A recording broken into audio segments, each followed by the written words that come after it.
메시아의 별, 그러한 제목으로 함께 은혜를 나누고자 합니다. 동방박사와 메시아의 별에 대해서 우리가 잘 아시는 대로 이 성탄절, 메리 크리스마스는 매우 즐거운 성탄절이라는 뜻인데, 이 크리스마스라는 건 뭐냐면 그리스도를 예배하자. 마스는 이 미사, 예배, 그런 말입니다. 성탄절은 하늘에는 영광이요 땅에서는 기뻐하심을 입은 사람들 중에 평안하다.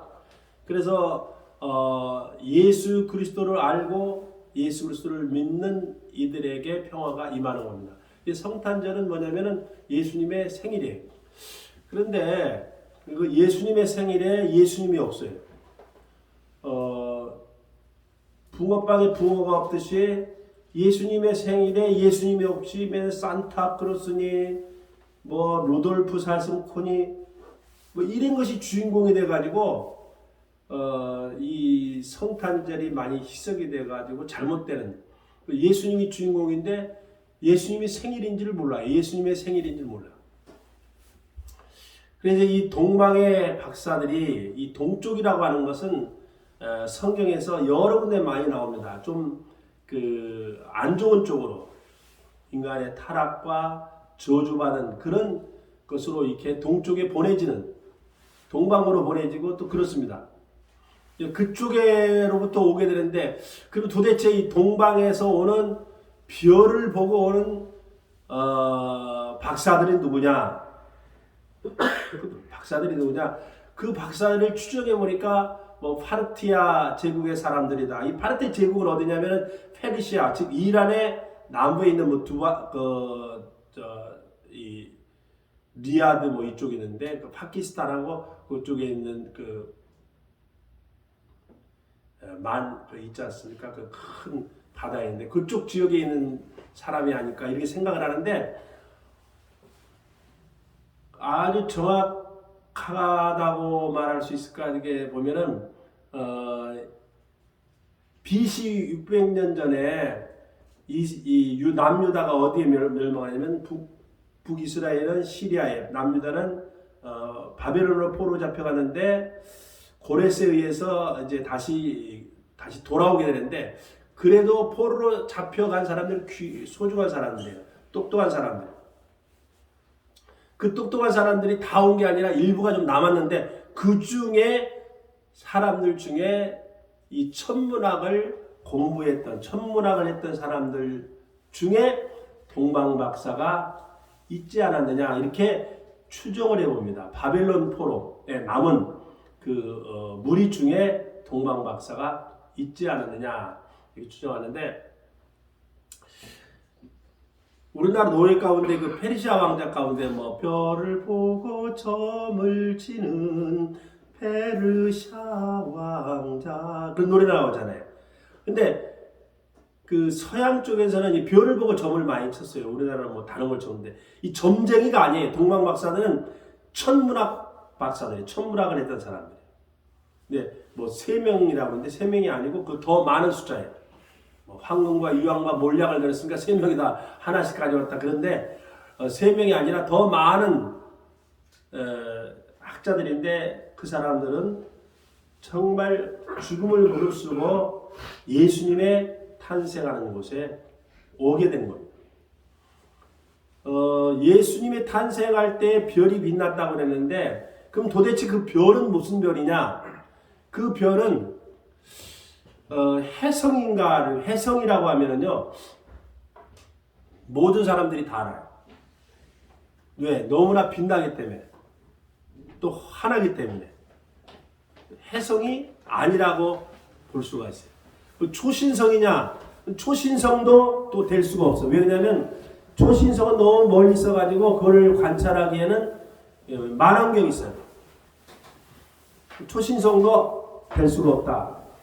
그럼 도대체 그 별은 뭘까 할 때에, 그 별은 아마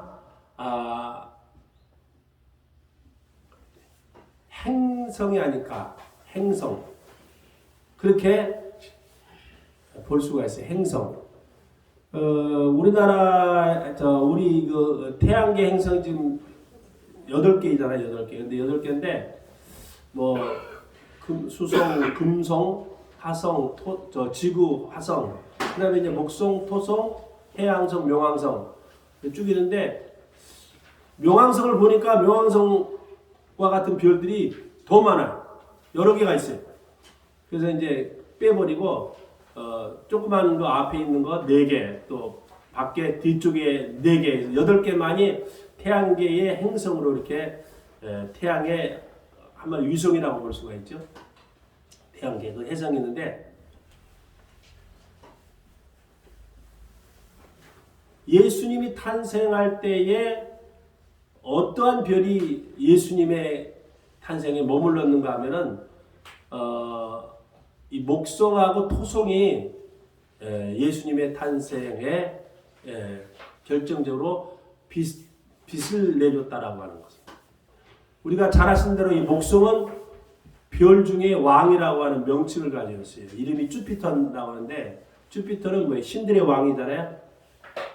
그런데 그때 이 토성하고 같이 이 겹치는 그런 장면이 예수님 탄생 때 이제 그 전에 이제 빛을 발하기 때문에 그 빛을 보고 이제 멀리서 오게 되는데 그것이 그냥 이렇게 그냥 반짝 빛나는 게 아니에요. 그걸 오랫동안 계속해서 관찰하고 그것을 쳐다보고 움직임을 관찰하고 이래서 이게 되는 것이지 그냥 빛난다고 해서 되는 게 아니에요. 그래서 이 천문학자인 동방박사들은 오랫동안 관찰했는데 그 동방박사들이 왜 그런 별을 관찰했냐면은 유대에서 포로로 잡힌 사람들이 하나님의 말씀을 전해주세요. 뭐라고 말하냐면은 이 땅에 메시아가 온다, 구세주가 온다. 근데 예언해놨다 이거예요. 예언해. 뭐 시편에도 19편에도 있고 이사야에도 있고 다니엘에도 있고 여러 군데 예언해 놓은 것을 얘기해 줬어요. 그래서 이 사람들이 하나님의 말씀, 유대인들이 전해준 옛날에 전해준 그것을 연구하다 보니까 그것을 발견하게 됩니다. 토성은 영어로 뭐라 그래요? 토성을 영어로 세턴이라고 그래요. 세턴. 그러니까 뭐 크로노스라고도 하지만 또 세턴이라고 그래요. 이 세턴은 이 주피터하고 어떤 관계가 있냐면은 그 주피터가 목성이 제우스잖아요. 그러면 그 세턴은 뭐냐면 제우스의 아버지가 세턴이에요. 그러니까 하나님 아버지가 왕 같은 왕의 직분으로 이 땅에 오는데 그때 그 옆에 나타난 별 하나가 있는데 그 별이 무슨 별이냐면 그 옆에 나타난 게 금성이었어요. 금성은 뭐라고 그러죠? 금성을 영어로 비너스라고 그러죠. 비너스. 그러니까 비너스를 뭐라고 말하냐면 여자의 몸에서 처녀의 몸에서 예수님이 탄생한다는 것을 의미해요.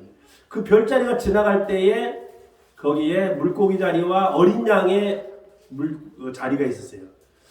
근데 이 어린 양은 예수님이 어린 양을 상징하는데 물고기는 도대체 뭐냐면은 물고기는 그 라틴 말로 익투스라고 하는데 익투스는 뭐냐면은 예수 그리스도는 하나님의 아들이며 구세주다라는 말을 첫 글자를 따니까 익투스가 되는데 이게 라틴으로 말하면 익투스는 물고기가 되는 거예요. 그래서 예수님의 그 이후에 로마 제국 때에 그리스도인들을 표시할 때는 땅에다 물고기를 적으면은 서로가 그리스도인인 것을 확인해 주는 거예요. 익투스.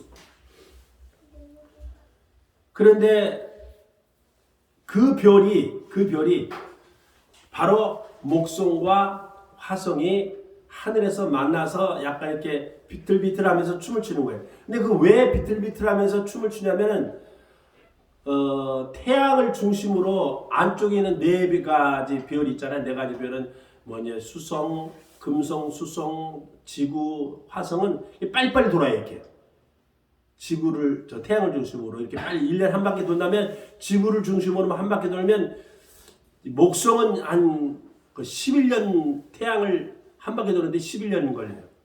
토성은 몇 년 걸리냐면 한 30년 걸려요. 근데 평상시 때는 이쪽에 있다면 저쪽에 있고 그 반대쪽에 있는데, 근데 예수님 탄생할 때는 같이 이제 겹쳐지게 됩니다. 겹쳐지게 됩니다. 거기에 이제 금성하고 목성하고 토성이 같이 겹쳐집니다. 어디에서 볼 때? 지구에서 볼 때 그렇게 겹쳐지는 현상이 나타나는데, 그것이 몇 년 만에 그렇게 겹쳐지느냐 하면은 854년 만에 겹쳐지는 현상이 나타납니다. 오랜 세월이죠.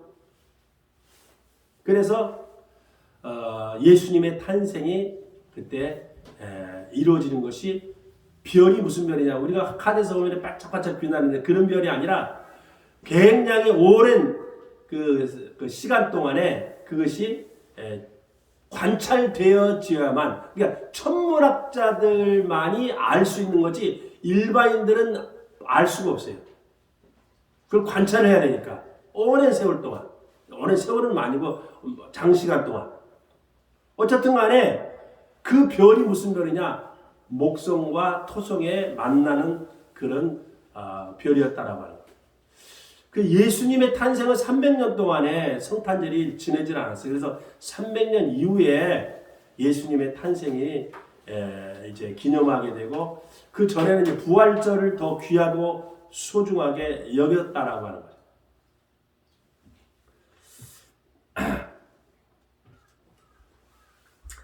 그래서 이제 예수님의 탄생을 어떻게 추정해서 알 수 있을까 하면, 예수님의 부활을 역추적해 가지고 이제 알게 됩니다.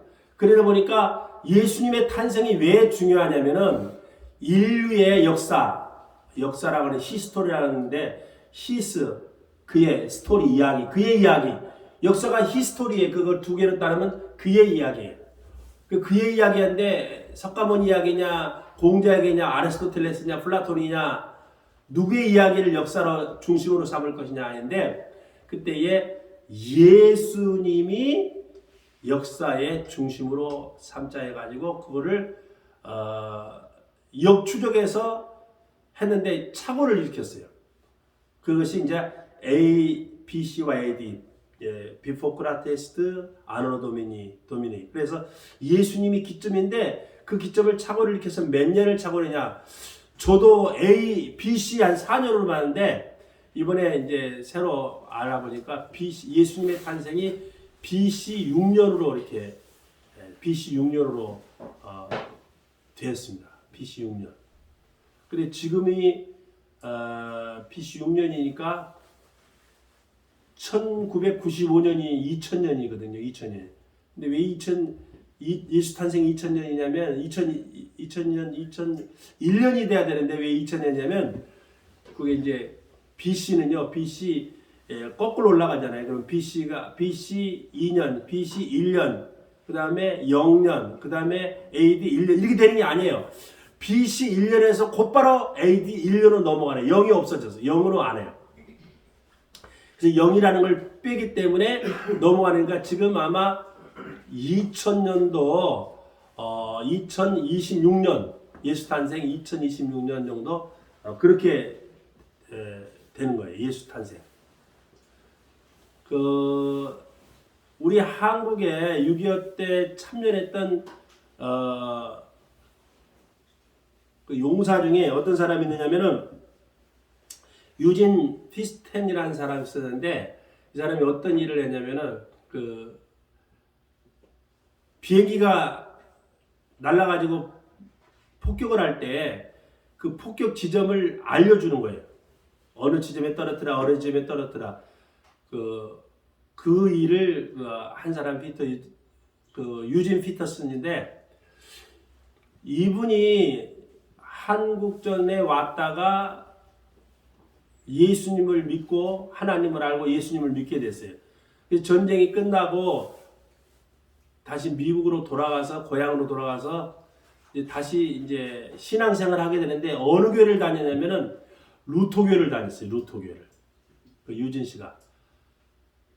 루터교를 다녔는데, 루터교회가 막 싸웠어요. 어떻게 싸웠냐면, 성경이 보수적으로 성경이 아니 말씀 그대로 믿는 그 분류들하고, 우리가 하나님을 믿긴 믿되 성경이 정확하지는 않다고 볼 수 있다. 그래 믿긴 믿되 좀 이렇게 자유롭게 좀 이렇게 이 해석도 좀 자유롭게 그게 양쪽으로 지금 분립이 됐습니다. 그래가지고 교인들이 어떻게 보면은 이제 이렇게 두 분류로 나누게 되고 싸우게 됩니다. 그래서 교단이 갈라지게 됩니다. 루터교가. 독일은 루터교가 제일 크잖아요. 독일교의 루터교 목사들은 다 월급 받아요. 나라의 공무원이라. 그래 싸우는데 그래서 이 유진 피터슨이 무슨 일을 하게 되냐면 전기공학을 공부를 해가지고 이 전보살 때 하면 밑에서 조종하면 위에 올라가가지고 전기 수리하고 고치고 그러잖아요.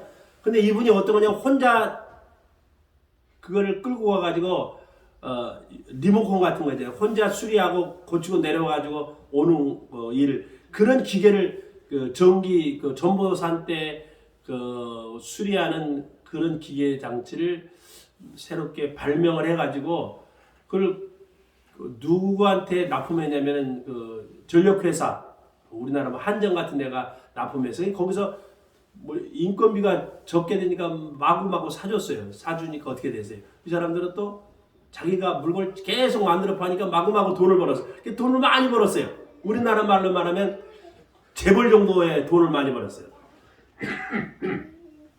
돈이 많으니까 이분이 어떻게 되냐면은 교회에서 싸우니까 이게 진짜 성경 말씀이 맞나? 이게 이 성경 말씀이 진짜인가 맞나 안 맞나 그래가지고 모집을 했어요. 천문학자, 그 다음에 컴퓨터 공학자 이런 사람들 많이 모아가지고 창세기부터 요한계시록까지 성경에 있는 숫자 또 탄생, 역사, 사건들을 연구를 해가지고 컴퓨터 공학으로 하니까 요즘 컴퓨터 공학으로 하게 되면은 몇천 년 사건도 다 밝혀져요. 성경에 있는 해야 머물라 달아 머물라 이런 사건들도 다 밝혀졌어요. 지금 현재.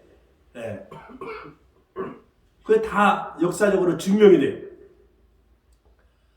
그런데 성경을 연구를 하다 보니까 예수님의 탄생의 그 사건, 별의 사건도 이게 이 컴퓨터 공학으로 또 천문학으로 해보니까 예수님의 탄생이 언제냐?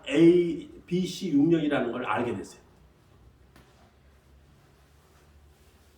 그럼 예수님의 탄생이 언제냐? 12월 25일이라 오늘 12월 25일이 도대체 어떤 날이냐면 사실은 12월 달에는 이탈리아 로마 제국 때에 그때는 태양절 축제 기간인데 이 12월 25일이 어떤 날이냐면은